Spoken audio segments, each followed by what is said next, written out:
Hello, everyone. Welcome to the Pinfall Podcast. It's Monday, which means it's the worst fucking day of the week. I'm your host, Liz, and I'm joined, as always, by my co-host, Marcus. This was the worst Raw to date. This show, I gave the worst rating of any show I've ever rated. That even includes fucking AEW Dark. Yeah, I gotta be real honest with everybody. I stopped taking notes at the end. I just stopped. I couldn't do it anymore. It was fucking painful. It was not worth my time or my energy.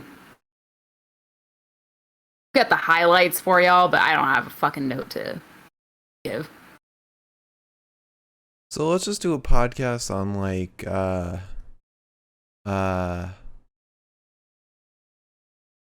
I was gonna no shows going on. Let's do a podcast on Loki. We haven't seen Loki, but we'll do a podcast on what we want to see from the show Loki. Thank you everyone to the Pin Loki podcast. This episode is on Loki episode 1 that we haven't seen yet. I know, one Wilson brother is in it. Oh, Owen Wilson, the most famous one. Yeah, that one. I heard he's good. Heard the production design's really good. Everything but the logo, really. Mike said the show Oh, ended. shit.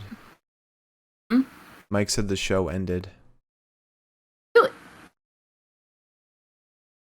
I don't know about that. Fine. Um, And I will freeze intermittently because my laptop is broken.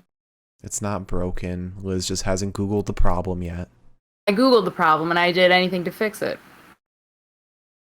Okay. It's broken. It's not broken. You also have like 20 tabs open at once, so. But I don't have any more tabs. I've got one more tab open than I normally would. Let's see. Then it means you always have like 20 tabs open at once. Maybe it's because I've got Slack open. I never have Slack open.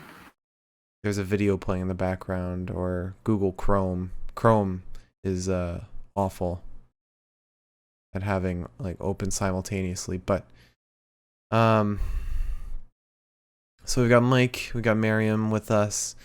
There were some highlights, I guess. There was one highlight. A good match. New Day versus RK Bro was a good match. A Was a match, that's for sure. AJ and Drew was supposed to be a good match, but it wasn't. Oh, Mike, the highlight was not Jackson Riker. Oh, also, Mike, welcome, because we have not... I feel like we haven't seen you in a minute. Yeah, because Mike has Welcome given back. up on WWE practically. I don't blame you. I don't blame you at all. Wish we weren't so stubborn. But we got the debut of Eva Marie, kind of. Piper Niven really was the one who debuted.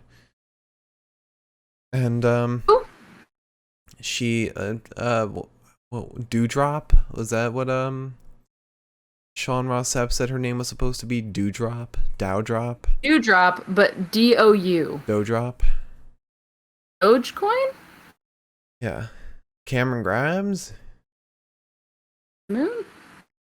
But yeah, the Piper Niven debuting on the main roster was really nice. Like that a lot. Except for the fact that she pinned a former SmackDown Women's Champion as if she was a jobber. We were just having fun tonight, you know? We were just having a good time. A laugh, some might say. In the first hour of this show, the same amount of matches happened that would have been in a 2-hour show of SmackDown. So that tells you how much they're rushing through these matches. I like after our party on Saturday and after drinking on Sunday, I was like, Monday I'm probably gonna take it pretty easy because it was a lot. Oh, we got 1 hour into Raw, and it felt like we were 3 hours in. Yeah. I gave up.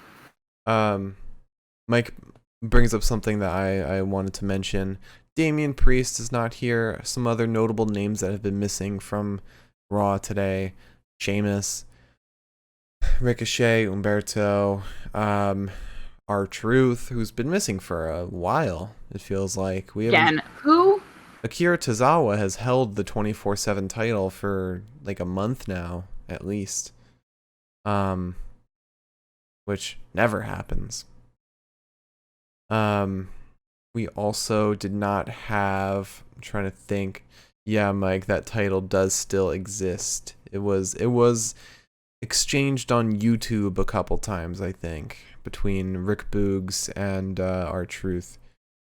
God, who else is missing? We got The Miz, we got Johnny Drip Drip. We didn't see Shelton Benjamin, he was missing. Mustafa and Mansoor were both missing from TV. I saw you were watching a video that might have been posted on Twitter or something. Yeah, thanks to Miriam, Mustafa and Mansoor had like a promo. It was clearly filmed by the Raw cameras. We didn't see it. Might have been one of those WWE Network exclusive promos. Oh, because they usually have the overlay. Mm-hmm. Just didn't have that. Which, why did we have 2 Drew McIntyre matches and 2 Jeff Hardy matches when we could have just, had a fucking promo? Yep. Also, weirdly enough, we didn't get any Shayna Baszler, which you'd think we would have seen her. She's in the dark place now, Mark. Yeah. Yeah, Mike, no idea how this show is going to sell any tickets. There are still people that are fans on Twitter. I'm seeing people that are whining about how people are trying to complain at everything, but also there's nothing to not complain about. I've heard so many people say, I'm trying to be positive, I'm trying to give Raw a chance tonight. And then they continue to say, this is the worst thing I've ever seen, because they're trying. Mm-hmm. They are. You can't fault them on that, but there's nothing to be positive about with this fucking show. Yeah. But before we go into too much detail, let's go into the news so that we can just get into this mess as soon as possible. All right, I will inevitably freeze probably doing this, but I'd have to break out the upside down sign in a couple of weeks. And just so everyone knows, it used to be once every couple of months. Yeah, I'm shocked you haven't done it recently for some of these episodes because they've been really bad. Did it a couple weeks ago. I remember that. Mm-hmm. And just so everyone knows, because I mentioned I rated this episode poorly, I rate every episode on a scale of 1 to 5. This got a 1.6, lowest I've ever given. It sucked. Maybe we would have good matches if they called people up or didn't cut half their roster. Or, gave most matches more than 5 minutes.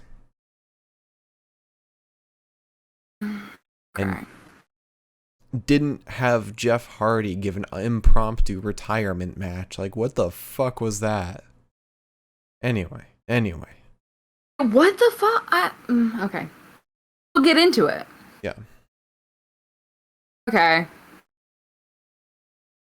Let's see. Let me pull up the news. Let's talk about some non-WWE shit. One thing. AEW has announced 4 Dynamite specials, including Fyter Fest and for the Fallen, not Brawl for All. That's where my brain went, and I was like, okay, not it. July 7th, they will air their Road Rager episode in Miami, Florida. Then the next 2 weeks, they will have Fyter Fest specials in Texas. And then they will air Fight for the Fallen in North Carolina. That's gonna be fun. Never seen Fyter Fest before. Excited to see what the fuck that's about. Yeah, we haven't, besides Blood and Guts, we haven't seen much special AEW episodes. We started watching like 2 months ago. Yeah. It's nice though because there's so many people that we already knew about because they were on WWE until they got heated. And it's good wrestling. It's a good show. Shocker. Wrestling be good? Yeah. Even Impact is better than this. Impact is fun. Impact is a lot of fun. I like Diener And I can't Violent by Design. I can't stand Scott D'Amore, and I definitely cannot stand those two women that yell a lot. Oh, Rosemary and Havoc. Yeah. They stress me out. But you know what? I'd rather fucking watch them. Yeah. I'm gonna make sure that like when my computer does freeze, it doesn't freeze on an ugly face. You have to always keep a very pretty face. But anyway, news.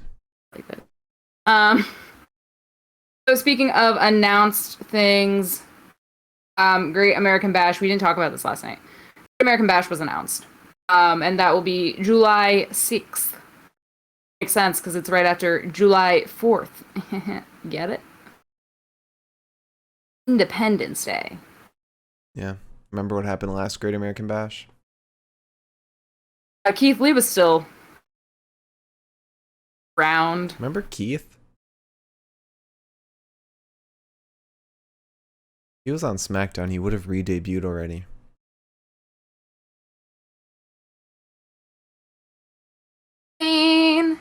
In addition to that, I'm not going to talk about the most important thing yet because obviously I think we all know what the most important thing to talk about is. A former WWE executive, Scott Smoot, is back working with the WWE. According to his LinkedIn page, he is excited and completely grateful to finally officially announce my return to WWE today. He is the executive vice president of live event production, which is maybe why he was come COVID times. Yeah. I want to see if it'll come back. I froze, and I wanted to see if my screen would come back. But you did not freeze for me. Okay, well that's a good sign. Give me a heads up if I do at least. But that's cool. That's a sign that everything's going back to normal-ish. In addition to that, WWE is making hella money because there are some exclusive stars that will be on Cameo for a limited time. These stars are as follows. You can get Alexa Bliss for $600, Seth Rollins for $600, Bobby Lashley and Drew for $450, Rhea and Cesaro for $350, Kevin Owens for $500, Sami Zayn for $350, Shawn Michaels for $750, Bianca for $400, Ray and Charlotte for $500, and Nia Jax for $350. Really tells you how much they value their women's champions when Rhea is how much? $350? Charlotte Flair's only $500. Well, to be fair, Alexa Bliss is $600. Well, how much is Rhea? How much is Rhea? Rhea is $350. $350, and Charlotte and Alexa Bliss are astronomically more than her. Yeah. And Nia Jax is the same. Anyway. While having fun. Anyway.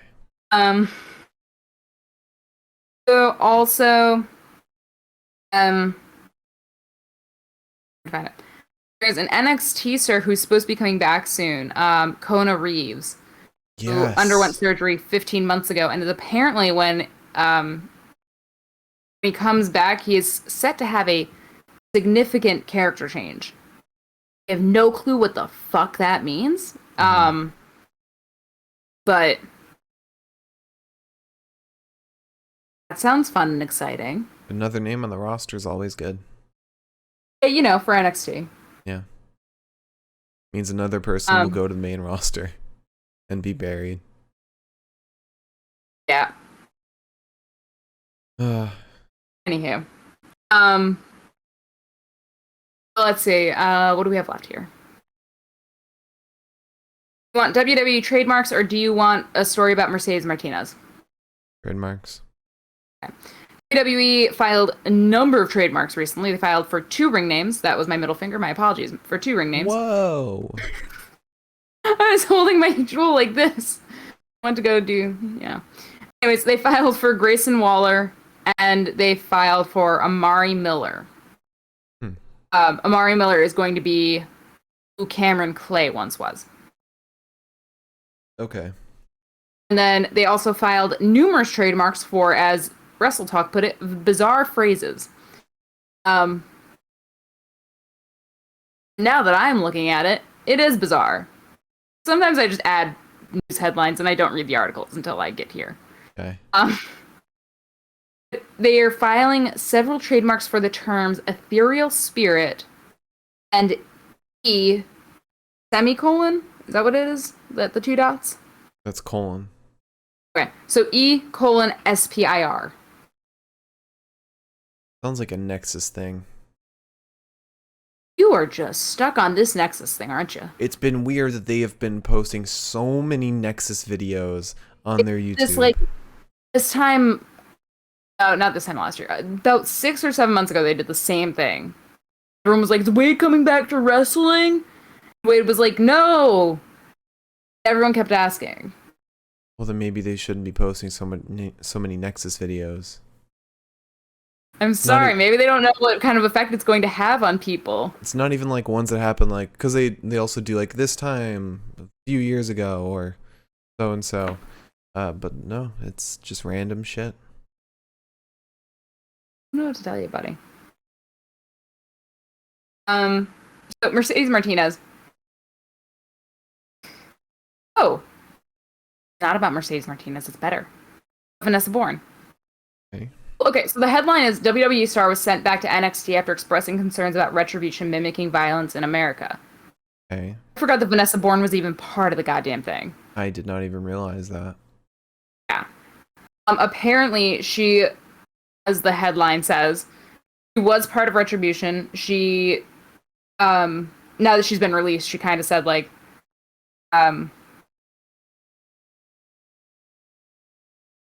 she said, "I had a lot of questions. I wanted to know what the group was about and how I fit in. I had some concerns because during this time, there was stuff around the country with violence and we were watching this unfold and it's not pretty. I wanted to know if the group was mimicking that." And she expressed those concerns, and then Mark Carrano said, "You're not part of Retribution anymore." And then they sent her down. I think that is actually the wildest shit. It is. That really sucks. I had an inkling that that was why Mercedes got sent back. I guess we'll never find out the answer to that. Yeah. But I wonder if that is maybe why she got sent back, but she's not going to say anything right now because she wasn't released. So the most important story that I think we can talk about right now is Samoa Joe. Apparently, it's not entirely clear right now if he's actually back. PW Insider confirmed that he's returning. Okay. So I've heard from some people that it's been confirmed. I've heard from some people that you shouldn't believe what they're saying. I've heard a lot of shit. But apparently Triple H was unhappy that Samoa Joe was fired. And basically the moment he had the opportunity to, he snatched him back. It seems that he will be joining in a non-wrestler position, which would make sense with the William Regal thing, because everyone thinks that William Regal is stepping down, and I am maintaining a positive outlook. I mean, yeah, I mean, there's no way he is. I mean, everything that Triple H said about him during his media call yesterday, it very much doesn't seem like it's going on. He said specifically, like, he's going to focus more on non-wrestling duties. In addition to that, it looks like there's a chance NXT is going to bring back more released WWE stars. I guess in light of the numerous releases, NXT has been talking about bringing certain people back. They already did it. They already did it with Drake Maverick. They did it with Joe now, and it looks like they might be trying to exercise that muscle just a little bit more because they did cut a lot of people that like shouldn't have been. I don't think that there's going to be a ton of people that are going to be like, yeah, you know, fucking sign me up. Mm-hmm. A lot of people want to be Aleister Black, and I don't think Aleister Black is going to do that. Yeah. Unfortunately.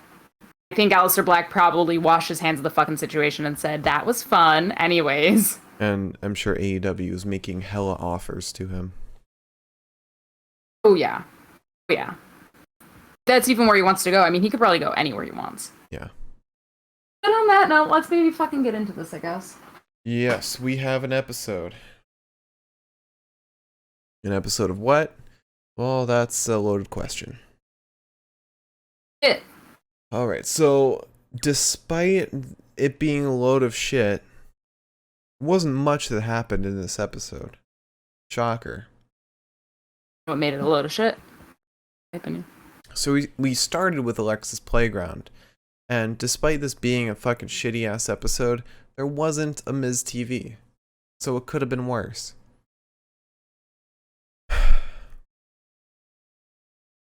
Could have been. But Alexa said, I was even taken back by how far Lily went. I only had good intentions. Things went a little out of hand, though. In light of this, and WWE going on the road, Lily is in timeout. And then Nia walks in. She said, cut the crap. Shayna will see you this Sunday at Hell in a Cell. What happened to you? We used to be friends. You need to stop messing with my friends and my career.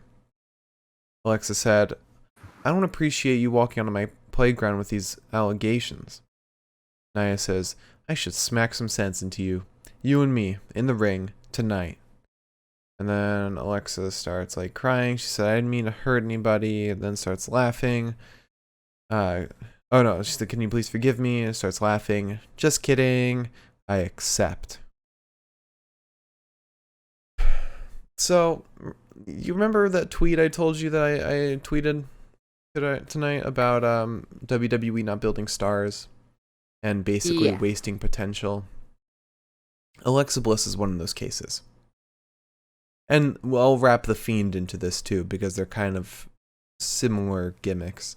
None of these storylines have worked. None of them. Randy and The Fiend for a little bit. At,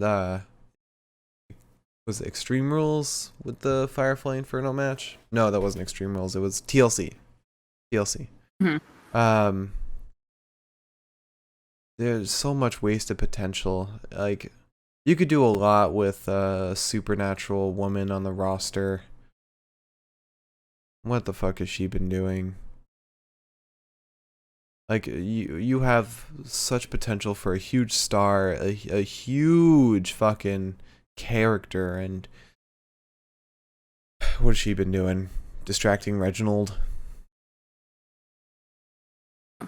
Telling stories? I don't know. Yeah. Yep. It's just how it goes, I guess. And then we get an interview from Charlotte Flair. Welcome, Total Degen. Welcome to the podcast. We had an interview with Charlotte Flair. She said, why am I not focused on my Hell in a Cell match? Rhea lacks the maturity to be champion. I would love to show Nikki and Rhea how it's done. But that match with Nikki Cross, I need that removed from my record. I'm looking, and then she randomly said, I'm looking forward to ending Rhea's delusion.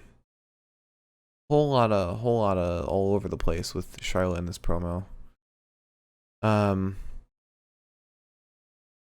But yeah, I don't know. Charlotte annoyed the shit out of me in this episode, except when she kind of brawled with Rhea. I thought that part was pretty cool. Getting the bloody nose and all that. Yeah. That was a highlight. Charlotte dropped like 2 F-bombs. I was like, okay. Yeah, you could see her mouth get the fuck off me later on, but I was like, wait, is this like, should I be concerned? Is this real? Oh god, but first we start with Nikki Cross versus Charlotte Flair. Yeehaw, cowpokes and cowpokettes. When are they gonna fucking change Nikki Cross's walkout? It is atrocious. Mark, if they changed her walkout, that would imply that they respect her. Oh, you're right. Billy? Because they'll give her these wins, but they won't give her any kind of respect in the form of looking good. Or a push. Who knows, you know? I mean, I guess when you've got 4 active singles women.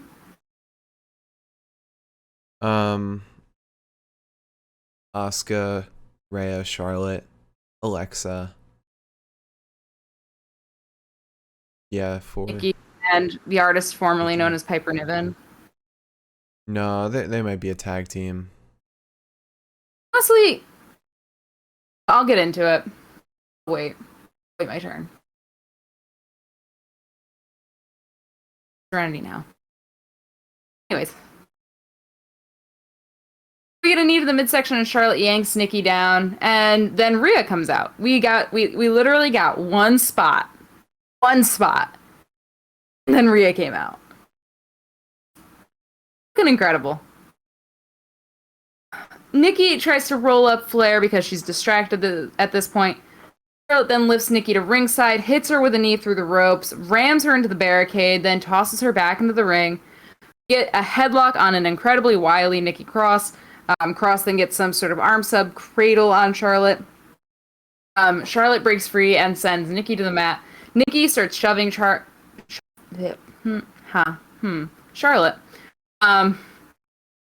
Then Charlotte does a couple of Flair chops to Cross.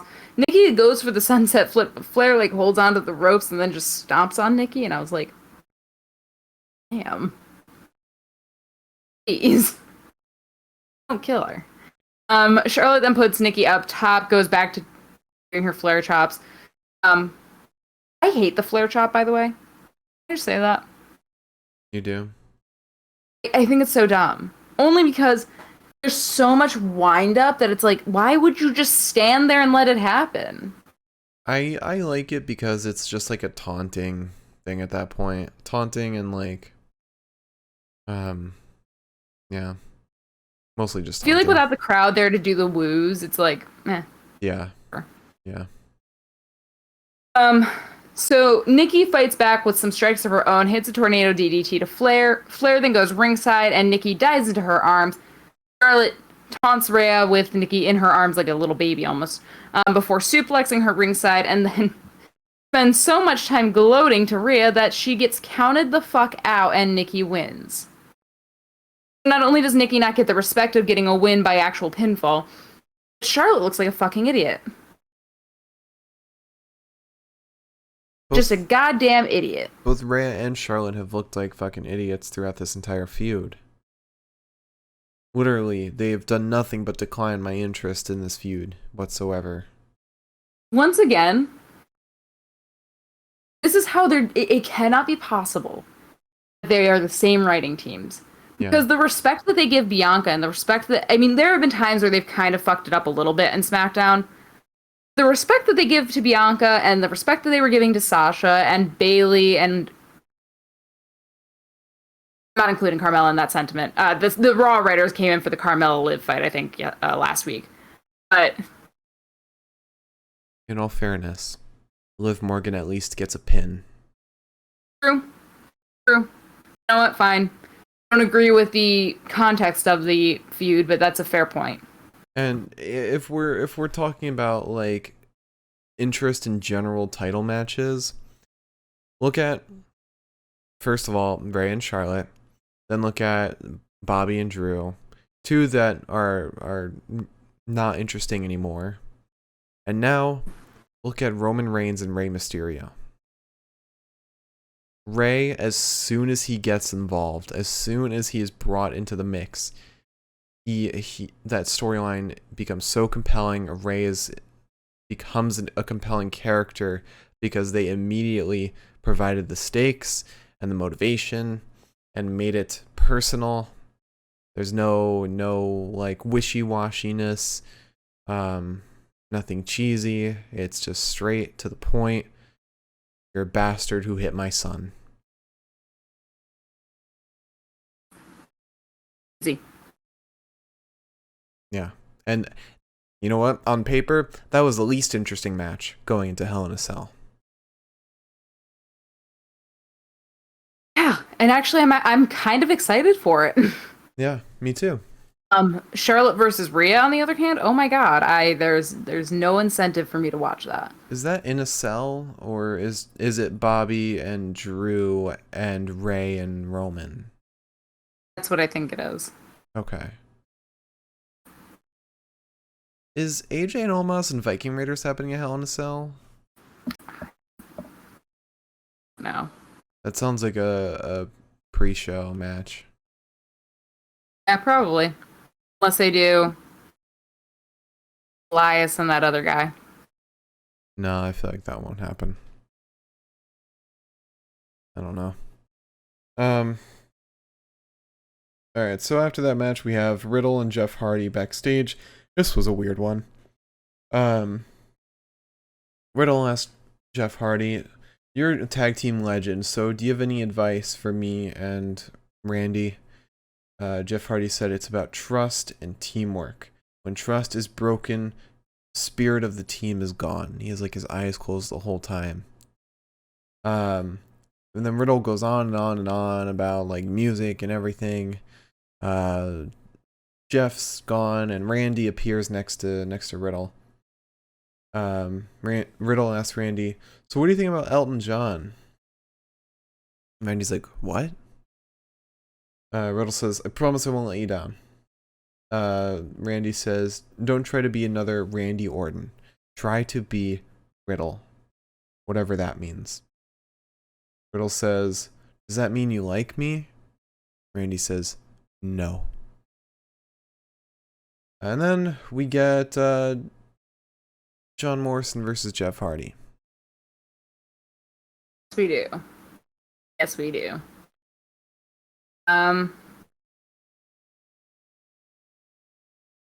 Before the match starts, Jeff gets hit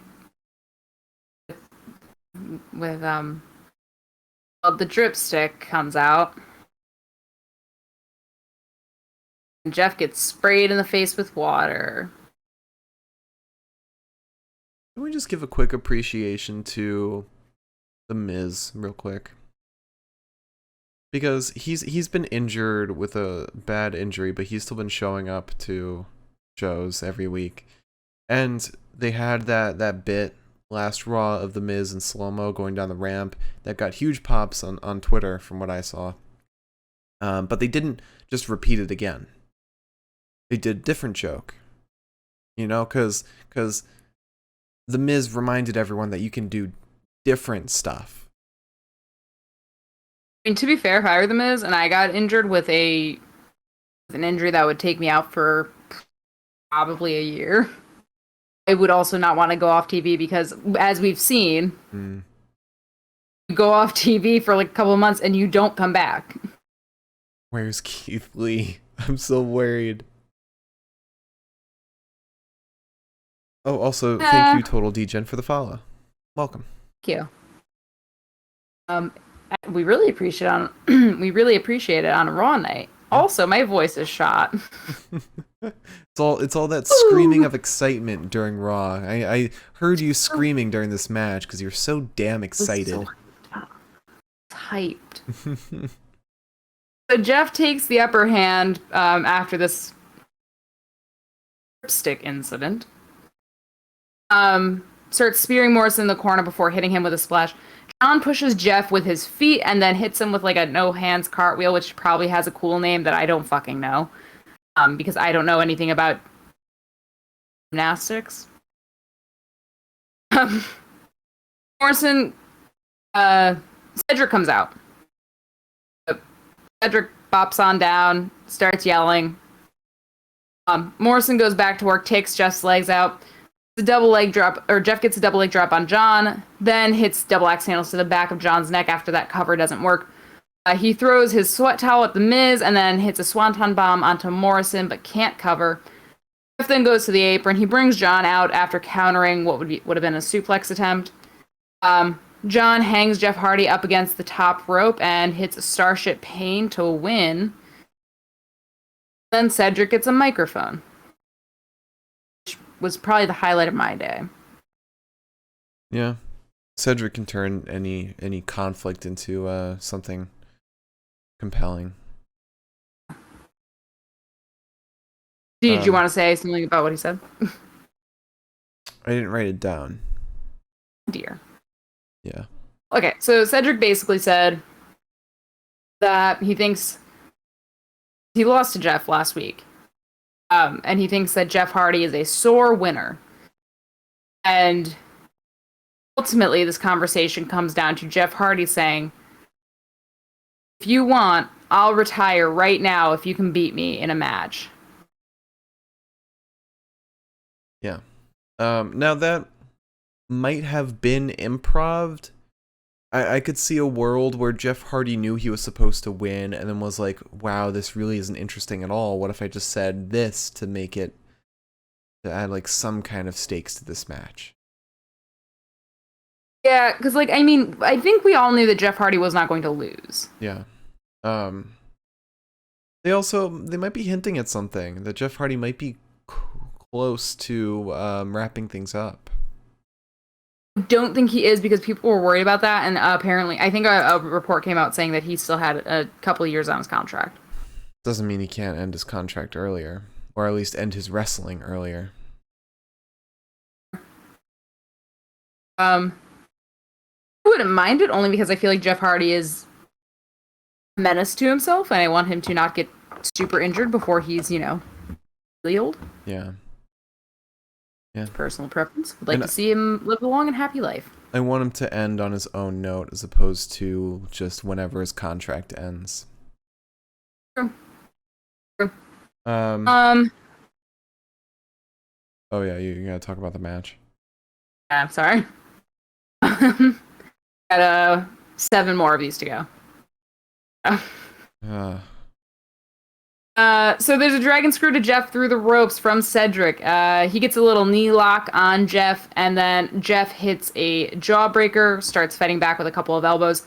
It's 2 feet to Cedric's chest in the corner, kills the twist of fate. It's thrown right into a Michinoku driver from Cedric. Cedric wants the swanton because he's like, I could do Jeff's finisher and make him retire with his own finisher, which I was like, that's actually kind of poetic genius. You're right.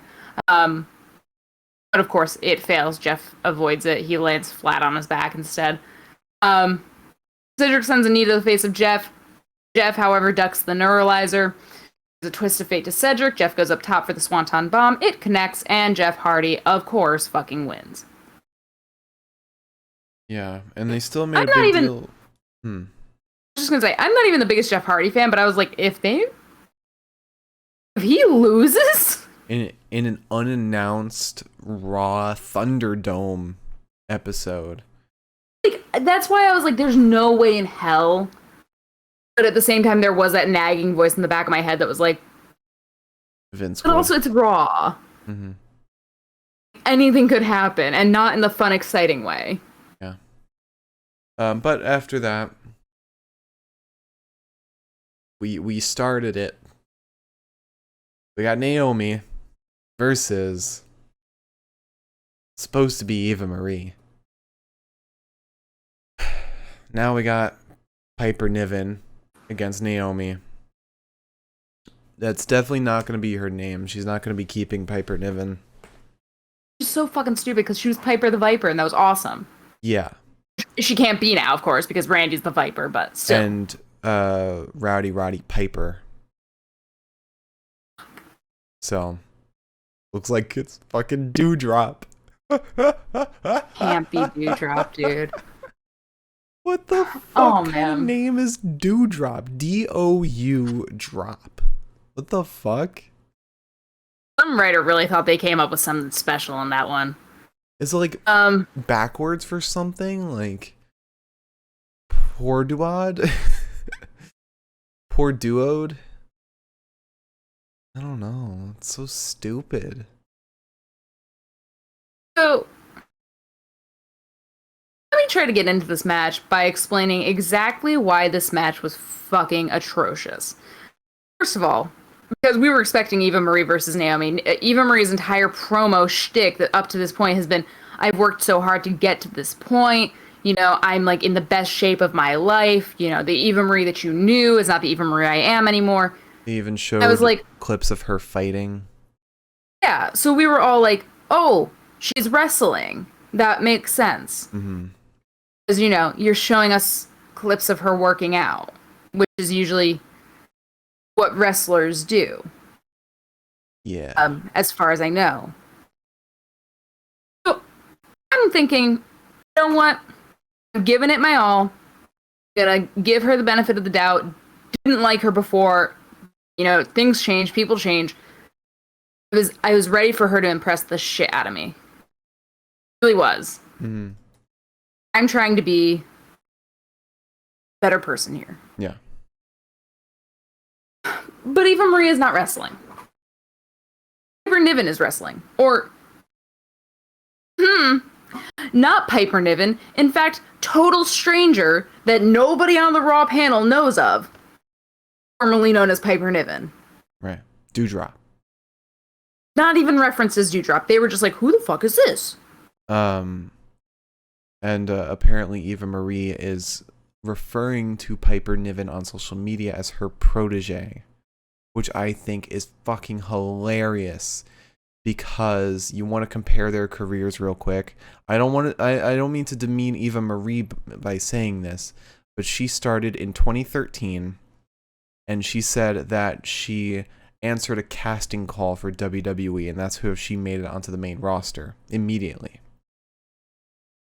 She was part of the Diva's era of the Bella Twins. She was a valet for a minute. A long minute. And then you look at Piper Niven, who's been wrestling since not wrestling in WWE since this time, but wrestling in the Indies since 2009.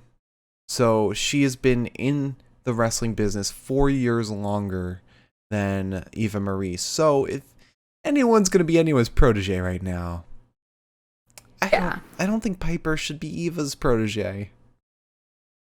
So it's just so disrespectful. Yeah. To be like, who is this? Like, as Miriam said, loving this trend of main roster pretending half of WWE programming doesn't exist in their universe. What kind of marketing strategy is that? Can't wait for Nexus to come back, and then Wade Barrett will step in, and they'll be like, who the fuck is this? Ruin your fucking Nexus. Just... This was so disrespectful to Piper Niven entirely. Yeah. In every sense of the word. Yeah. Because Piper Niven in NXT UK was a badass. Yeah.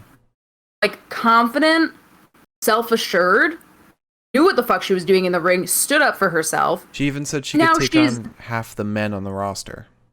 She did. And then, like, I'm sorry. I don't know if I missed something, but why is she, like, hanging on to Eva Marie after Eva Marie's like, and the winner is Eva Marie? Yeah.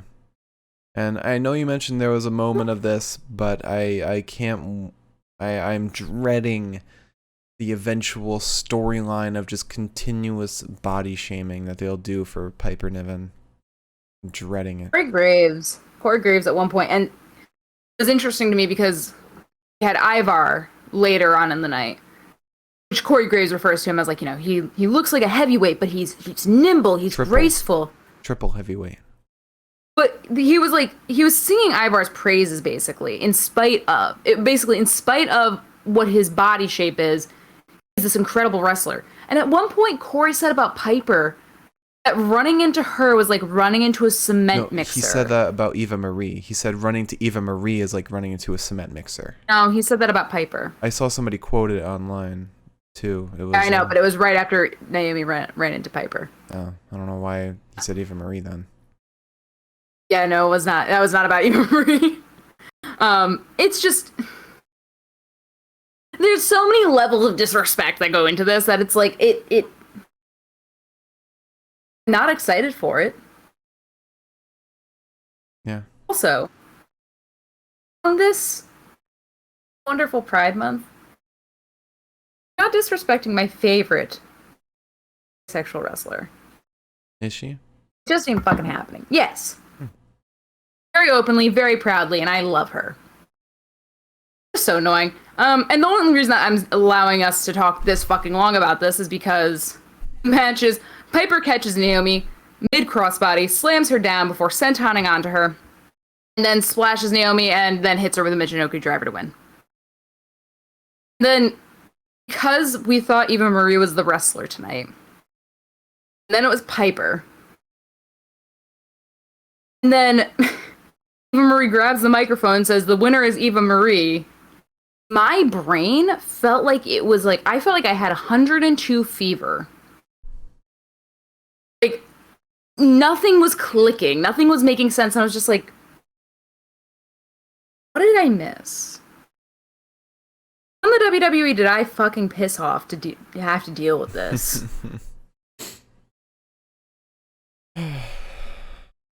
My God.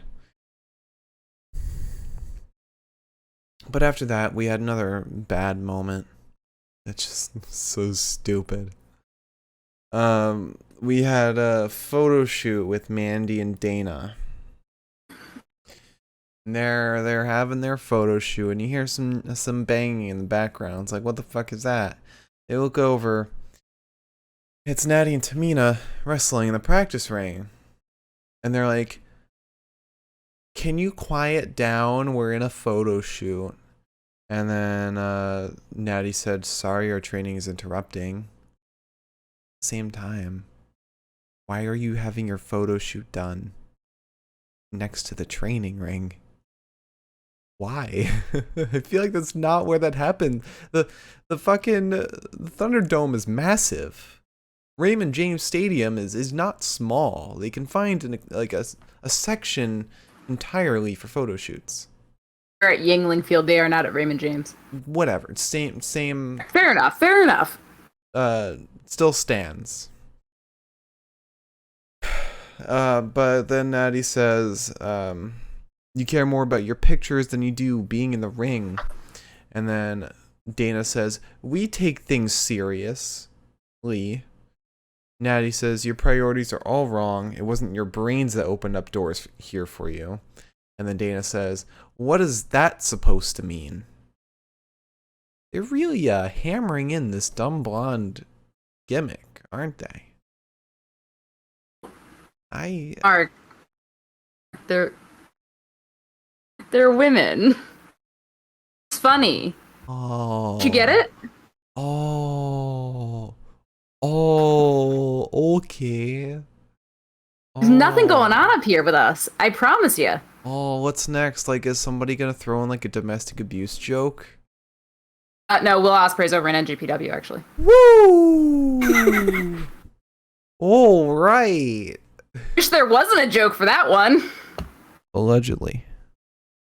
Want to cover Well, no, I mean, his whole gimmick was that he Oh. slapped his girlfriend. Oh, was it? You know, Okay. this was a storyline. Okay. Yeah. Gotcha.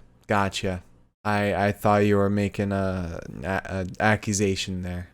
No. Okay. All right. It was planned. It was scripted. Okay. Because I was like, why didn't you throw Jordan Devlin, allegedly, in that comment? But I'm glad you went the storyline route. Infinite PC over here. All Yes. right, so, fucking, they start brawling in the practice ring, and it gets broken up. Why would it get broken up in the practice ring? Like, just let them fucking brawl. They're practicing, really. Yeah, they're practicing. When you look at it, If they bleed, they bleed. as Charlotte says, I guess. Yeah. Then we had an interview with Drew McIntyre. He's asked about Bobby Lashley, and he says, "You know what? Let's not call him that. Let's call him Trashly." It's supposed to be funny. Ha! Don't you find it hilarious? Yeah? Yeah. WWE executive is holding a gun to my head over there. Yeah, Sorry. you're supposed to laugh. There you go.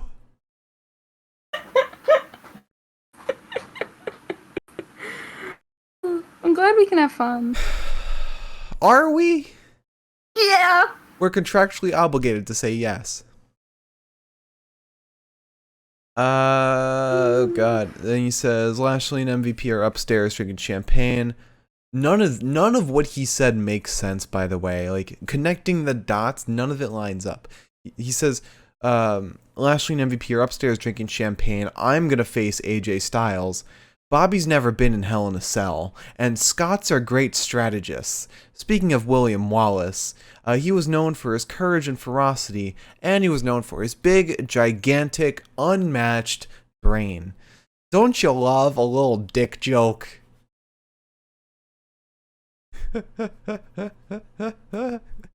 What is up with Drew's new affinity for Scottish history? I don't know. Then he gives That's a what he was whole... the Scottish psychopath. Yeah, honestly. And then he gives a whole history lesson. I didn't write most of it down, so I'm not gonna talk about it. I'm not gonna recap that whole thing. Then that ends. We go to the New Day versus RK Bro. We went to this match. I was like, fuck, this is happening so early in the episode. I was hoping that would happen later so that we could end on a higher note. Because you just knew that this would be the highlight of the episode, and it was. I will say already, this was the best match of the episode. Thanks, Randy. One of the best matches on Raw in a while, actually. Just don't use our tweets for kayfabe anymore because I don't like the outcome. Well, it was great, though. We got a lot of likes. That was great for our clout. Yeah. For everyone that was wondering, Karrion Kross liked our tweet last night.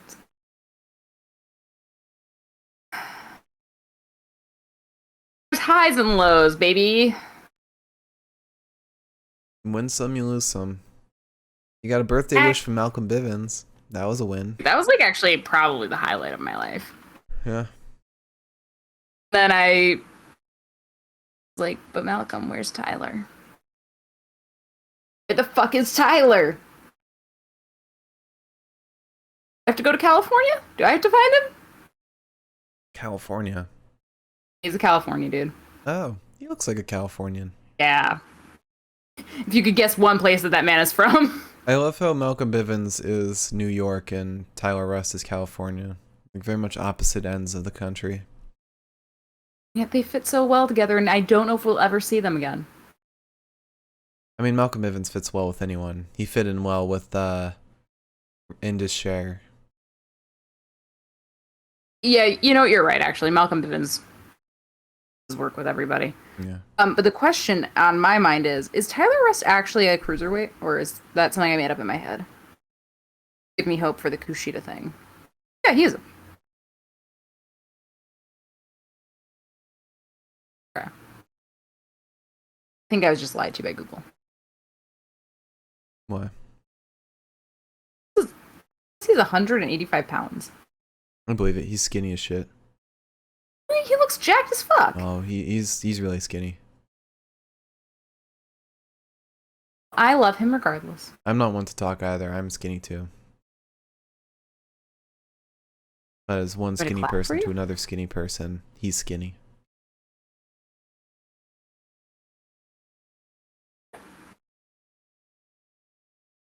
So do you want to start the match or not? I do. Love to. Now, let me find my mouse. Okay. RK Bro versus the New Day. There was a lot of tags, so the notes are choppy. I can't change that. Xavier versus Riddle. To start us off, Riddle gets on Xavier's back and gets a sleeper locked in pretty fucking quickly. But Xavier backs up, gets Kofi tagged in. There's a boot to Riddle's stomach, and then in a boot to Riddle's stomach and an assisted inverted drop. There's too many vowels. Assisted inverted drop to Riddle. Xavier gets in, gets Kofi in. Kofi jumps down onto Riddle's outstretched arm that Xavier is holding out. Xavier gets back in. Chop to Xavier in an arm drag to Matt Riddle. Riddle goes for a single leg attack on Xavier, and Xavier is nearly thrown into the Viper's corner. And then Xavier, for some reason, doesn't tag Kofi. And, like, this wasn't, like, part of the match. Like, it wasn't, like, a thing. He was back in his corner after being attacked, and he didn't tag out, which was very weird to me. He wasn't necessarily, like, in the corner. Like, he was kind of being walked past the corner, you know? He could have tagged, but it might have just been, like, didn't think of it. However, Randy gets in. There's a headlock on Xavier. Xavier reverses into a headlock on Randy. We get an elbow to the ear of Orton and a punch to the midsection of Randy from the freshly legal Kofi Kingston. He frog splashes down onto Randall. Randall breaks free of an applied wrist lock and sends Kofi into the corner. The drop kick to Randy. Riddle tries to interfere, and Xavier comes through with a gut wrench suplex to Riddle. And then the New Day fake RK Bro out by, like, pretending they're going to dive out onto them and instead posing. Kind of funny. It was really funny. It's a shame that this happened in the first fucking hour. So we get a pump knee strike to Xavier after the commercial break and a fisherman's suplex from Matt Riddle, who is in. There's an assisted moonsault on Xavier from Riddle, assisted by Randy. Randy then sort of, like, starts breaking down Xavier's arm after getting tagged in. He doesn't stand for very long. Riddle gets in. Riddle wants the armbar, but Xavier won't allow it to be locked in after they struggle for a long-ass time. Randy gets in, starts stomping on Xavier. There's a headlock on Xavier. Kofi gets in and comes down with an elbow to the forehead of Randall. He takes Riddle off the apron. Drop kicks Randy. Randy lifts Kofi over his shoulder, who lands on his feet. The bone drop to Randy, and then I believe is setting up for the SOS, but Riddle distracts him. There's a failed Trouble in Paradise. Riddle gets in. There's lots of shots to Kofi's body. A suplex as well as a PK to Kofi. We get a straight jacket into the ripcord. Thank you, Corey Graves, for telling me what the fuck happened in that part. I didn't make up that note. That was not me. But a straight jacket into the ripcord knee, and then a floating bro. It pains me to say that. Randy then takes Xavier from the ring. Kofi kicks out, though, in spite of Randall's interference. Both men between Riddle and Xavier go up top. And there's a superplex to Riddle from Xavier and a frog splash from Kofi to Riddle. Kofi is now the legal man. Randy interferes on the cover, though. Kofi then dumps Randy from the ring and is thrown into an inside cradle by Riddle. We get a Pele kick to Kofi. This does not stop Xavier from getting in. We get a German suplex to Xavier from Riddle and a powerbomb to Xavier from a freshly legal Randy. Randy goes for the Draper DDT, but Kofi saves Xavier by pulling him out by his legs. Riddle gets in. He wants to suplex Xavier over the ropes. Xavier gets him into, like, he slips through, gets him into the electric chair position. Kofi flies down onto Matt Riddle with the double stomp. Xavier gets in. We get a fireman's carry to Xavier, and Randy tags in off of Matt Riddle. He wants the RKO once Xavier is free of Matt Riddle's shoulders, but Xavier rolls him up instead. The boot to the face of Randall, and Xavier runs at him and immediately gets fucking hit by the RKO. Randall and Matt Riddle to win. I loved the honor roll into the RKO. That was such a cool sequence. I do miss a good RKO out of nowhere, though. We haven't had an RKO out of nowhere in a very long time. They've always been out of a very obvious place. When he RKO'd the New Day. Yeah, okay. Man, and then it just all declined from there. No, this was horrible. Not the match. Everything after. Yeah. We had fun. This just goes to show that anything the New Day touches turns to gold. Or anything that Randall touches. No. Because half of his feud with Drew McIntyre was not gold. His feud with The Fiend for half of it was not gold.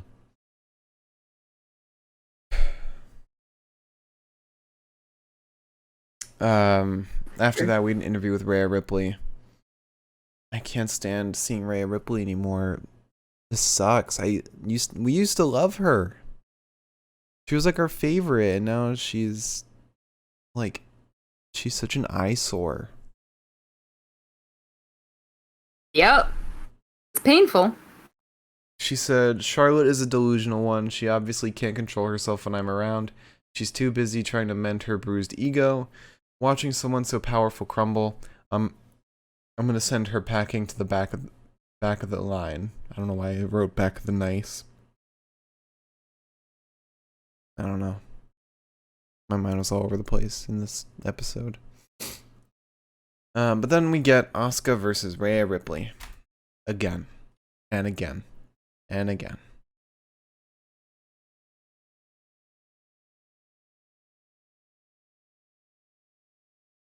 Yep. You're having fun? Nope. I'm having fun this podcast. It's nice. It's nice letting off some steam and talking to everyone. Woo! We're having fun! Want to remind everyone of our Q&A session that's happening after the best of the night segment, which will be after the recap. Which I promise you, we are running through as fast as we can while giving you as many details as we can. Yeah. We're making incredibly good time. The number of notes I have on this purple episode. Shall I begin? Asuka versus Rhea. There's a headlock on Rhea. Asuka dodges a charging Rhea, sending her into the buckles. Asuka gets a light hip toss into a crucifix pin that's eventually reversed onto Asuka. Rhea then tosses Asuka, sends a boot. Asuka sends a boot to the face of Rhea. Then we get a headbutt to Asuka and the octopus lock on Rhea, which is transitioned into a headlock of sorts. I stopped paying attention for about 2 minutes. Rhea then launches Asuka into the corner, goes to dropkick her, but Asuka avoids it. Asuka goes out to the apron, hits a mule kick to the face of Rhea, and Rhea then puts Asuka up on her shoulders in the electric chair position and drops her face first into the barricade. It looked like it really fucking hurt, actually. There's only so much you can do to stop downward momentum. But anyways. There's a dropkick to Rhea back in the ring and double boots to the chest of a charging Asuka. Asuka then is put up top and Rhea starts kind of clubbing her. Rhea wants the superplex and Asuka pushes her down. We get a drop kick to Rhea from the top rope and then a knee strike to the face of Rhea and a clothesline that takes Rhea down. Rhea, however, hits a really sick Northern Lights suplex to Asuka. A backhand. Sorry, Asuka then managed to get a backhand and a German suplex and a sliding knee to Rhea. Which was the only thing I hated about that, is that like the transition between Rhea's suplex and Asuka getting all this offense. There wasn't a lot of space between the two things, and I was like, that should have hurt you a lot more. Mm-hmm. There's kicks to the chest of Rhea. A second one is caught. Rhea ends up sending knees to the head of Asuka. Asuka wants the roll up, but Asuka is then put into a cloverleaf submission, and then she does something really fucking cool in my honest opinion, which was using her core strength. She flings herself under Rhea's legs, and then launches Rhea forward.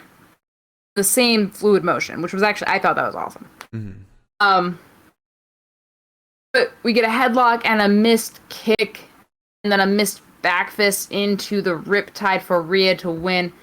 And Charlotte Flair, in questionable at best bodysuit, comes out of fucking nowhere to attack Rhea.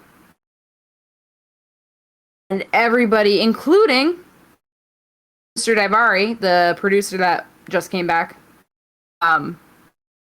come out to separate Rhea and Asuka, and Rhea basically knocks her nose, I think. I think she was bleeding from her nose. Yeah. She's dragged out of there, screams, "Get the fuck off of me," for an extended bleep. I was convinced. I thought that she actually seemed like she was fucking ready to kill somebody. She said that the Raw writing team isn't doing enough to boost this feud, so I'm gonna do it myself. No, like that genuinely made me feel like she actually came out there because she wanted to fucking knock Rhea's head off her shoulders. Yeah.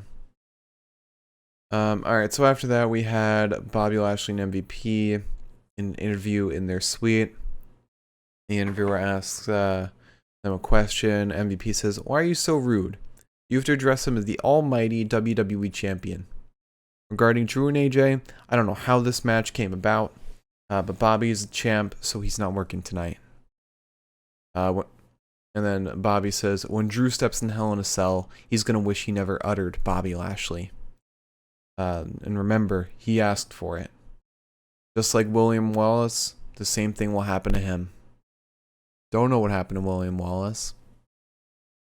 I'm going to assume he's dead, so that might be what he's talking about. I'm not mistaken. Think I know what happens?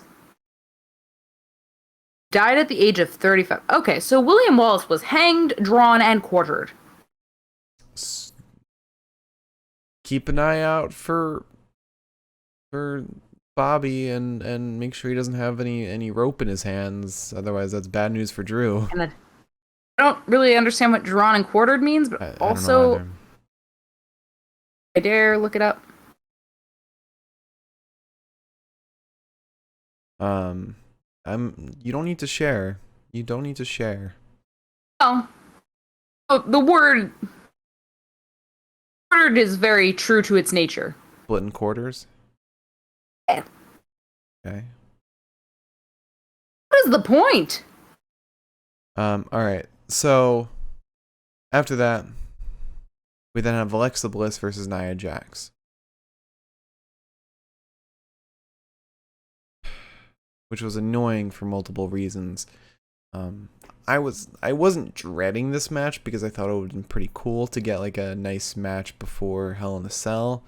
That was until Reginald showed his ass again.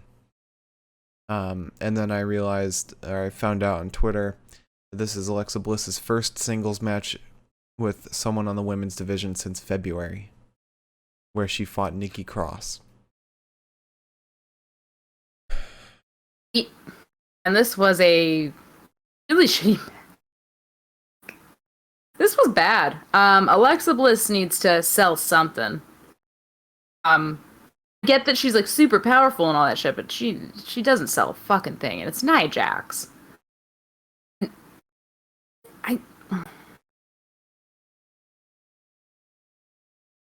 Anyways. So Alexa Bliss basically fights exactly how I would expect a child on a playground to fight. She kicks Nia Jax a lot. Basically gets up onto Nia's shoulders and like things to her. And she does like some weird shit. Like she crawls on the ground and like kind of Randy Orton Viper-esque. Mm-hmm. Admittedly. But yeah, she does some weird shit and crawls towards Nia. Gets back up on Nia's shoulders. Nia like slams her into the buckles to get her off. There's a failed boot to Alexa, and Nia gets taken off her feet by Bliss. Bliss comes in with some kicks and some fucking fists. It was stupid. Then Nia just runs through her, which was exactly what should have happened in the beginning, because Nia is just more powerful than Alexa Bliss is. There's a spine buster to Bliss. Nia tries to like talk some sense into her, but like with absolutely no luck whatsoever. Bliss punches Nia. Nia clotheslines her head off. There's a leg drop to Bliss, and then Alexa goes up top. Reginald comes out, distracts her. There's a drop kick to the knee of Nia that is almost definitely did not connect, because Nia had to move towards it or to even look vaguely like it was sold. And then there's like a really shitty DDT to Nia. Bliss goes up top again. Hits admittedly a cool move. She finally hits the Twisted Bliss. Reggie interferes and pulls Alexa off of Nia to DQ the match. And then I don't know what the fuck happens basically from that point on. But as Naya's getting her shit together, Bliss hypnotizes Reginald? She's staring at him. He's staring at her the same way. She turns her head, he turns his the same way. She lifts his hand, he lifts his hand the same way. So it's kind of like puppeteering a bit. Revealing yet another power of Alexa Bliss. None of this is working. Come on.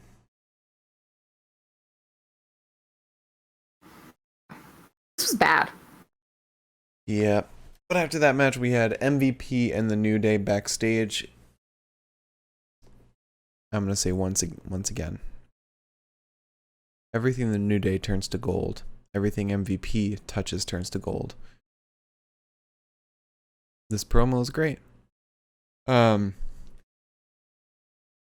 says, I'm curious if you've thought about what we've discussed, especially after your loss today. Kofi Mania is dead and not coming back. And if you want to know why, you can... And then Kofi says, what, look in a mirror? And then MVP says, no, look to your left. To Xavier.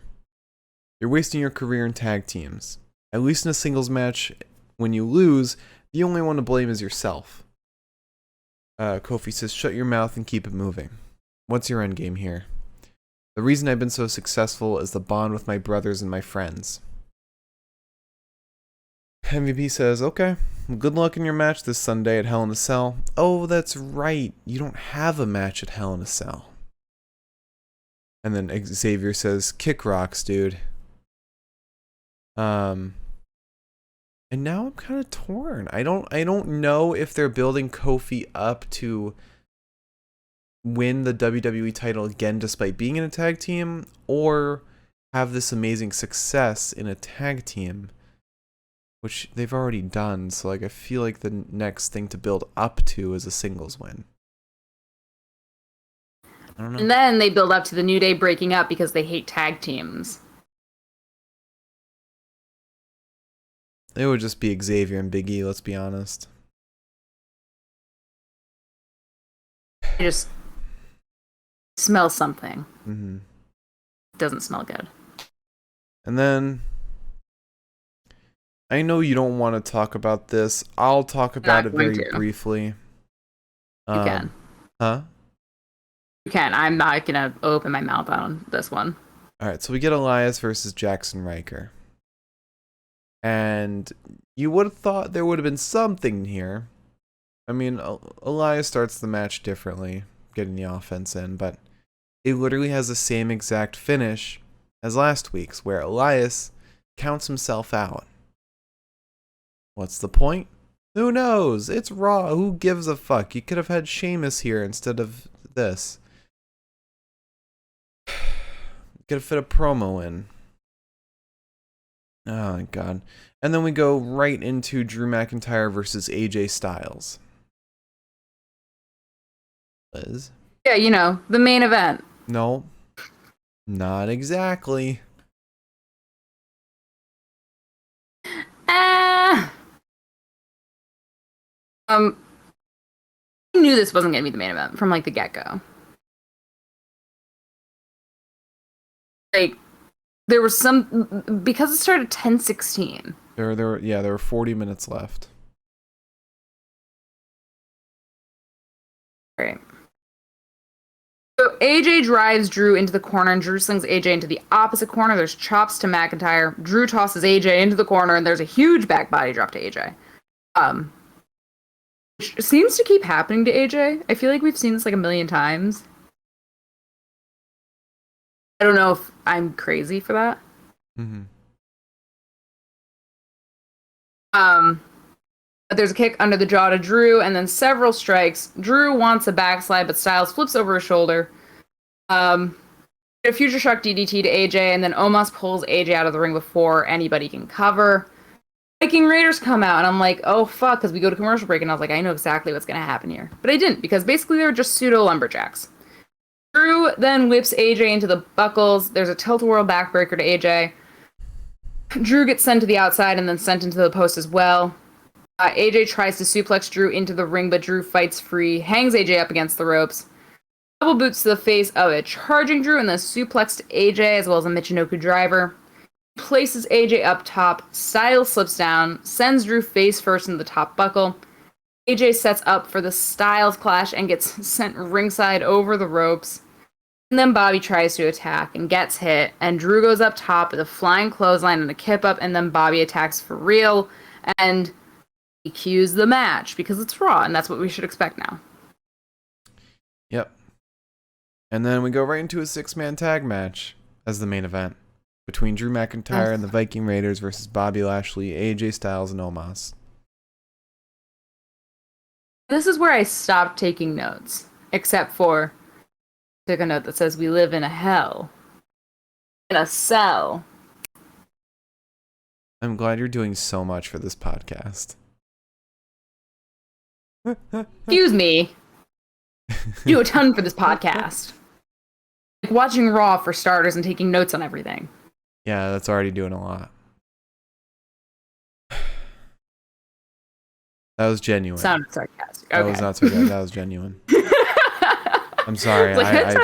I'm raw-ified, so everything I say sounds sarcastic. So start with AJ versus Eric. AJ flies around Eric's side and hits him with a modified Pele kick. Eric then slams him into the ground. Ivar gets in, and there's a spinebuster to AJ, and Eric gets in and dumps Ivar onto AJ. Then Bobby arrives, because I think Bobby had to go backstage and put his pants on, because Bobby was not wearing his pants. So it was very obvious, like, Bobby is like a kid running into school late, basically. That's how that felt. So he slams Drew into the barricade. He gets in, starts striking Eric. AJ gets in. Omos gets in. There's a boot to the midsection of Eric. Bobby gets in. There's a knee strike. There's a knee strike from Eric to Bobby. And then a face buster to Eric. He takes Drew off. The apron. What I wrote were not words. I was typing with one hand.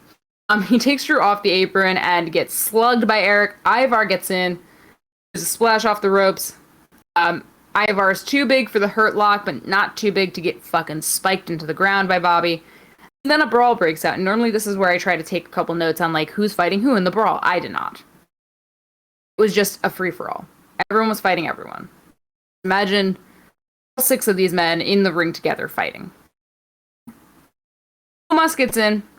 A huge shoulder tackle to Ivar. Bobby gets in.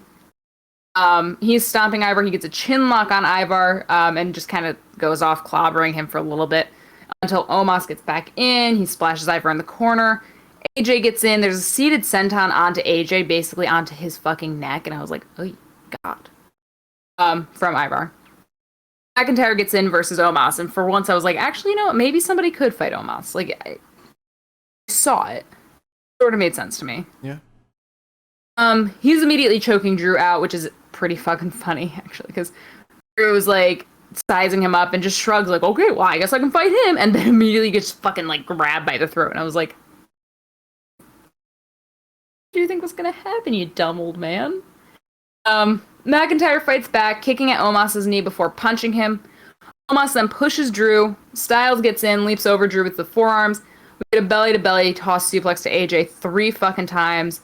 Drew wants the Claymore, but Omos slams Drew down via his hair. Then Omos gets attacked by the Viking Raiders, interfering to make sure that Omos stays out of the fucking match. Bobby Lashley tags in and fucking gets Claymored. Gets Claymored by Drew McIntyre and gets pinned, and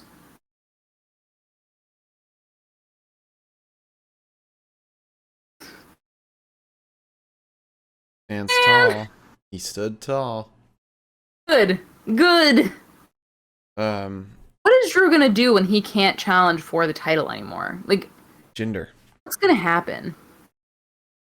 Jinder's been lying in wait. Jeez. He'll probably get the Money in the Bank briefcase. Let's be honest. But also, Oh. I'm finally understanding Eva Marie and Piper Niven. I finally understand the gimmick. Piper Niven is an obsessed fangirl, and Eva Marie is her role model. It's literally Alexa Bliss and Nikki Cross. And it's like Alexa Bliss got Bray Wyatt's old gimmick, and Eva Marie got Alexa Bliss's old gimmick.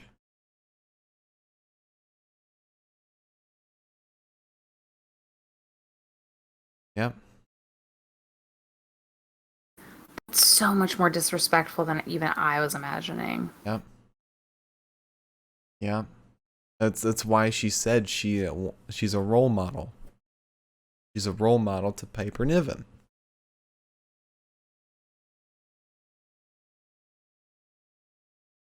Miriam said, guys, it's not too late to give up on Raw and talk about another show. I've already suggested we talk about Dynamite.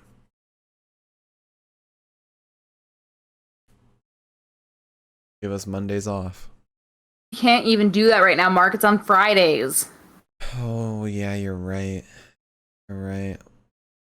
Miriam has suggested NXT UK, which would be so much less work and probably more interesting.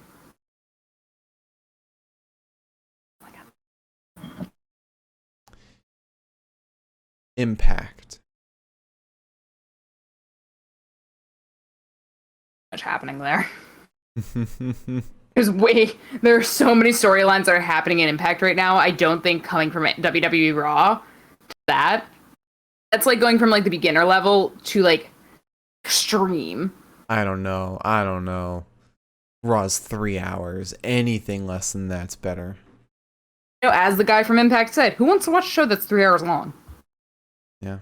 From BTI. All right, so that ends the. You can't see it. You can't see it. Oh, if I turn it, it's my 9th anniversary. Your 9th what anniversary? 9-year Twitter anniversary. Oh. Look at you.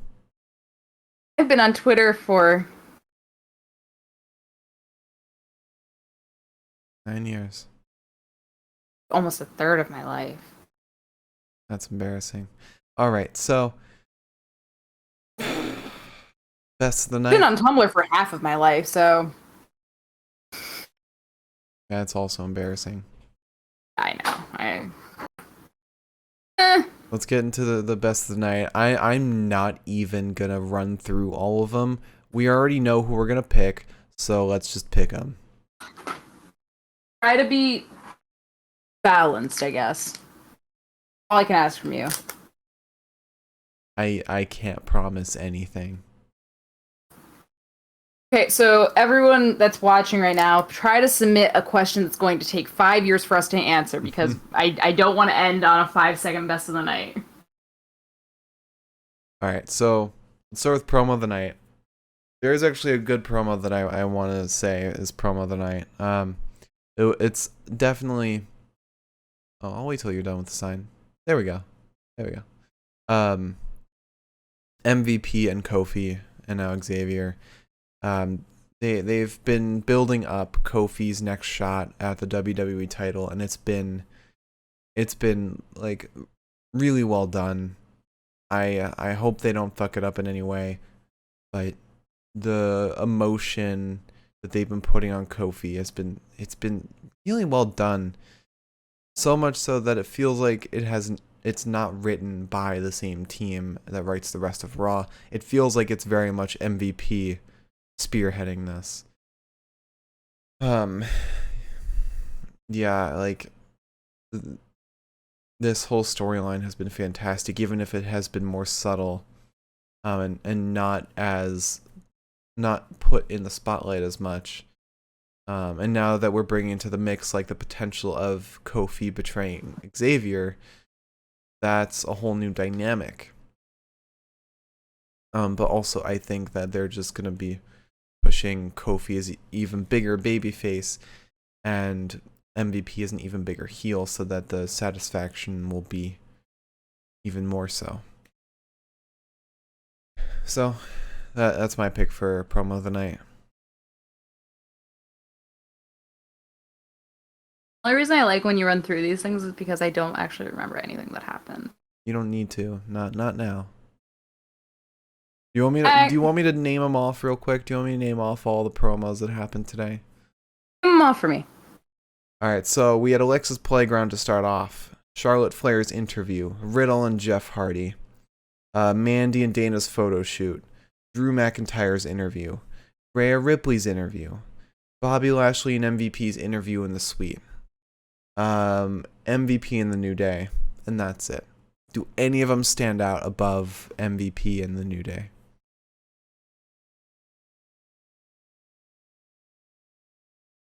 No. Exactly. Sadly. Sadly. Well, sadly, yes, because, like, There's no competition. something should rival it at least. Yeah. Yep. Alright, so now Wrestler of the Night. I do want to go through these one by one because there were some good wrestlers today. So we started off with Charlotte Flair versus Nikki Cross. Obviously, I got to go with Charlotte. Nikki doesn't get off too much offense, but also Charlotte frustrates me because she seems like such a dumbass in these matches against Nikki. Same with Rhea. But yeah, I guess Charlotte was the better of the two. Then we had John Morrison versus Jeff Hardy. I just shook my whole desk there. I'm going with John Morrison. He's just so fun to watch, and I feel like Jeff Hardy wasn't able to get off anything in that match. Then we had Jeff Hardy once again versus Cedric Alexander. I'm going with Cedric. Cedric, again, he brings so much life to every match he's in, even ones that are very impromptu, such as this. And also, Jeff Hardy did not do that. He didn't do a whole lot. What he did was devastating, but it wasn't a lot. And yes, thank you, Miriam. Reminder to put your Q&A questions in the chat so that they are there for when it is time for the Q&A after we go through the bests of the night. Then we had Naomi versus, I guess, Piper Niven. I'll go with Piper Niven. Naomi didn't do shit. Sucks. Then we had RK Bro versus the New Day. Go with Randy Orton. He fucking killed it this match. That RKO to finish off the match was fantastic. Randy's just such an entertaining wrestler to watch constantly. Even in flubs, he always pulls out something. Yeah, he's just so entertaining. And this is a feud that or a storyline that he cares about. So he's like putting his all into it. He's putting a lot of character work into all of this. Really great stuff. Then we had Rhea Ripley versus Asuka. Guess I'll go with Asuka. I didn't love either in this match. Rhea flubbed, which turns me away from picking her, so that's why I'm going with Asuka. What was that? You look scared. The person in the kitchen. Oh. Is it the cat? That's fucking cooking, dude. Making dinner. Then we had Alexa Bliss versus Nia Jax. I'll go with Alexa Bliss. Nia didn't do much. Again, this all comes down to like who didn't do anything in these matches, in these short 2-minute matches.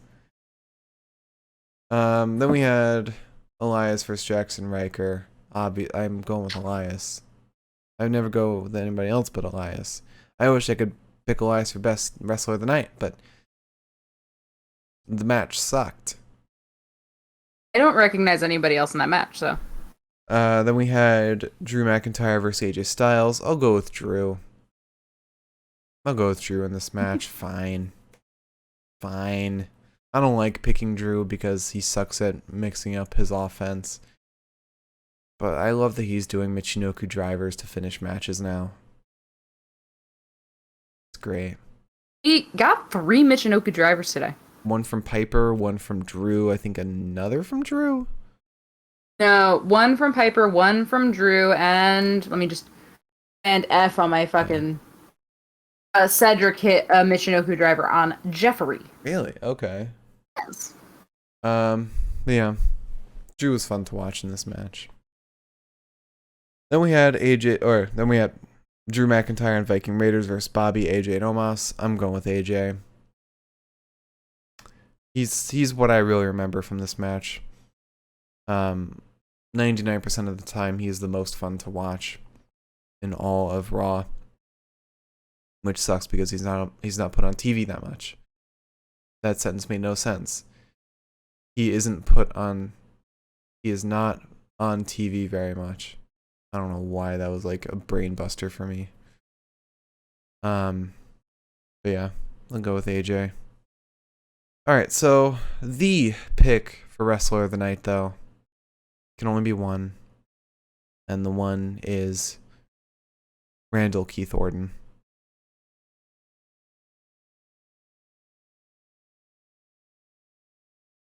Can't disagree with you. He's great. Again, unfortunately, I cannot disagree with you at all. Yeah.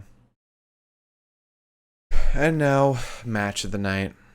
I'm not going to go through all of them because 90% of these matches were 2 minutes long or had a DQ. And so I'm going with RK Bro versus the New Day as my pick for match of the night. It was just such a fun match. One of the best matches we've seen in the Thunderdome. It was fantastic. Some really great chemistry that the New Day and RK Bro have, which is shocking because I wouldn't think the New Day would have great chemistry with Randy. Any newer wrestler, any younger generation wrestler would have any chemistry with Randy, but I guess it goes to show why he's so amazing, because he can mesh well with anyone. So yeah, that's my pick for match of the night.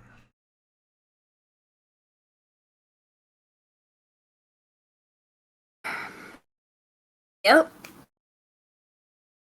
Yeah. Sucks, but It sucks, but I guess at the end of the day, we are lucky that we got a match that, because without this, we would not have had a match that would have even come close to contending. yeah. And it was a really We would good have had match to swallow our between... pride intensely. Yeah. Yeah. But it was a really good match between these two that didn't have any stakes in it. There was no title on the line, no contention on the line, nothing. It was just a match. You know? Yeah. Alright, No. so now that the best of the night are over, let me just run it back. Promo of the night, MVP, and the New Day, talking business. Wrestler of the night, Randy Orton. Match of the night, RK Bro versus the New Day. So, you want to do Q&A? Yeehaw. Maybe this will be fun.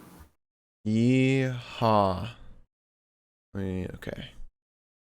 Miriam asked, what are your guys' favorite pay-per-views just based on the premise alone? You want to go first? Favorite pay-per-views based on premise alone? Yeah. One of my favorites is always Royal Rumble. Mm. Just because Royal Rumble is always such a fun experience, because it's like to open up presents almost. And it's like, who the fuck is coming out next? Yeah. What a I've always surprise. said that if there's one pay-per-view that should be watched live, it's Royal Rumble. Or if there's anyone that's most watchable live, it's that. And I think it as well for me, because I get bored really easily with like matches that are substantial length.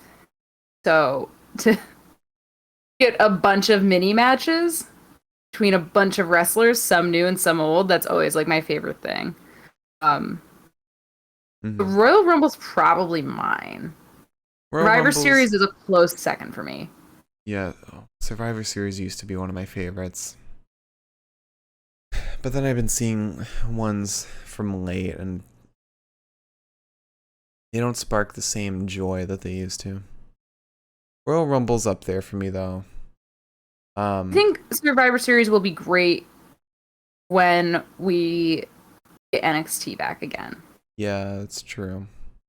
Especially the 10 or 15 person match. Mm-hmm. I look more forward to like the champion versus champion matches than the elimination matches now. Because that could could bring about some dream matches. I love a good elimination match. It does wonders for my brain. Watching champion versus champion, I'm like, yeah, this is fun. But you know what we could be doing? Throwing people over the fucking top rope. That's not how the Survivor Series elimination matches go, though. That's why I was talking about Royal Rumble. It's my favorite. Oh, okay. Sure. I've been more interested in Elimination Chamber lately. I think it's a really cool premise. It's like if you mix Hell in a Cell and Royal Rumble. I definitely think the placement should be different. In the lineup, like it shouldn't be. It should be the one right before WrestleMania, and Fastlane should be before that. But I agree. or maybe because that would lead to such a better road to WrestleMania. Yeah, or maybe even just take it out of the road to WrestleMania to begin with. Just have it as its own separate thing because it feels like a big event. Yeah, I get that. What are the top 4? SummerSlam, WrestleMania, Royal Rumble, and Extreme Rules? Survivor Series. Yeah. Survivor Series is the other one. It's either that or Hell in a Oh, that Cell. makes sense. Yeah. That would make sense. Because it was like their big 4 because those were the ones before.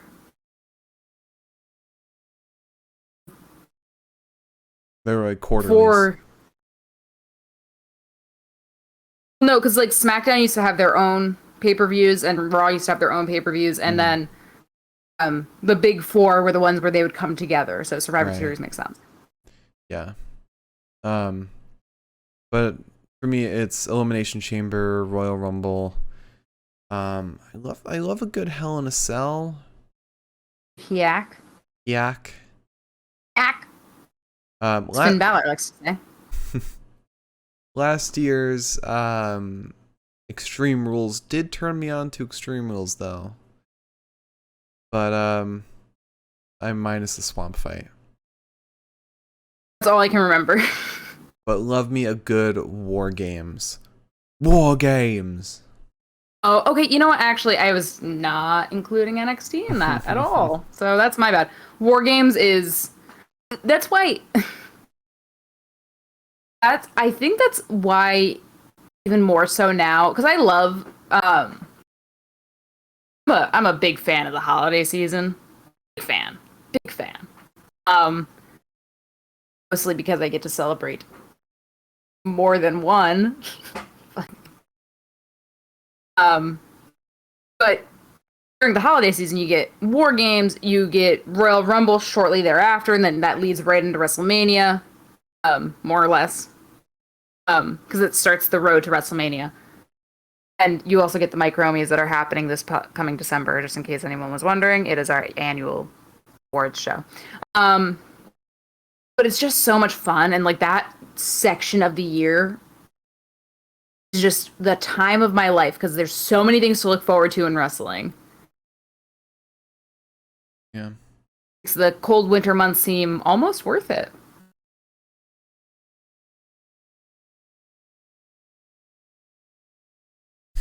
Now, if you're satisfied with that answer, I do have a question for you. Yes, what is your question? What is a feud you would like to see that has not been done as far as you know? A feud that I have not that I would like done that I have not been that I have not seen been done on its own. No, a feud that you'd like to see that has not been done, as far as you know. Okay, as far as I know. Okay. I don't have an answer for this. I did when I made up this question. Huh. That's a good one. No, it is. That's why I came up. Definitely something with AJ Styles. AJ and Roman. Or AJ and Randy. I don't think they've had a feud. Jay and Randy. Yeah. I don't think they've had a dedicated feud yet. Probably want to see like some heavy hitter shit like Walter and Roman. Walter and Roman, Finn and Roman, or Finn and Finn and Roman, or Finn and Walter. Finn versus Ilya, though. Let's talk about that for a second. Yeah. That would be a baller fucking match. Yeah. Yeah, I want to see. I want to see, and I hope we're building up to this on AEW. Frankie Kazarian and Kenny Omega. I hope that's what we're building up to. Miriam said Finn versus Ilya happened at Worlds Collide 2020. I feel like Miriam's told me this. Now that I think about it, I think I was told this before. But maybe that's why I was like, that sounds so good. Because I know we had a conversation about me watching Worlds Collide, and I was like, I've got to do that, and then I never did. Anyways, I will watch that now. oh wait, if they could somehow do this, have the Way versus the Anoa'i family, Johnny and Roman colliding, that would be fucking amazing. And then like Austin Theory and Jay, maybe have like somehow bring Naomi into the mix. We get Naomi versus Candice. It would mean that Naomi's going along with whatever the fuck Roman has up his ass. I feel like she has too much sense for that. They're running out of members of the family to induct, so they have to go to Naomi at some point. That's fair. So I would love to show a picture of Kat. But yeah, good pick. Aww. Get her, she's looking. What a mess. I would also love to see AJ Styles and Seth Rollins. I feel like that's had to have happened at this point. You think so? I would have thought AJ and Randy would have happened already. Yeah, Why do I think that did happen? I don't know. I don't either. But I'm glad that she had good answers. I'm glad that my answers were more of a reminder. Yeah. Reminder that Finn already fought Ilya. A reminder that I need to watch Worlds Collide, because I think the reason why we were talking about me watching that was because of I think at one point we mentioned Imperium versus Undisputed Era, and I think that's when Miriam said watch that, because I think that happens there too. I'm almost positive it does. Now I have another reason to watch it. One feud I am excited for, which will probably happen, is Kaylee Ray and Raquel Gonzalez. That's gonna be good. If she's going to NXT and not the main roster. But Kaylee Ray and Bianca would also be fantastic. A feud I'd love to see. For Niven standing up for herself against Eva Marie. Piper Niven versus anyone on that roster would be good. Your soul. Thank you. But that about wraps up the show. Liz, would you like to close out? If you sat through tonight, boy, howdy, thank you. Man, a lot of stuff happened. A lot of maybe less than savory jokes. So if you really stuck it out, good job. If you want, come back tomorrow where we'll actually have like real fun because we'll be talking about NXT and ideally we will be talking about Kushida versus Tyler Rust, which has to happen sooner or fucking later, or else I'll cry. On that note, yeah, please tune in tomorrow. And if you tuned in the future, don't tune in tomorrow. I don't know, we might not be on. Um, but thanks for tuning in. I don't know, I'm really off base on this one, so thanks. Don't forget, Mike Romies are happening this December. This is way too early to be reminding everyone. Oh, but I'm going to. Okay. Mostly because I was reminded that Mike Rome was around, functional in the WWE. Thank you everyone for watching. Subscribe if you enjoyed, or follow. If you subscribe, you get access to all of our awesome emotes. And you get to watch our podcasts on demand as soon as they're done. You don't have to wait for me to upload them to YouTube. You can watch them immediately for the past 2 weeks. Follow us on Twitter at Pinfall Podcast. I post weekly updates on the top 10 power rankings of all the major promotions in professional wrestling. So that's WWE, AEW, Impact, and Ring of Honor. I wanted to include NJPW, but there's no easy way for me to access their results for the year. I am at the Mark Cameron. Liz is at Eliza Elaine23. Thank you all for watching. We hope you all enjoyed, and we'll see you tomorrow for NXT, which will be hopefully a brighter note. Have a great night.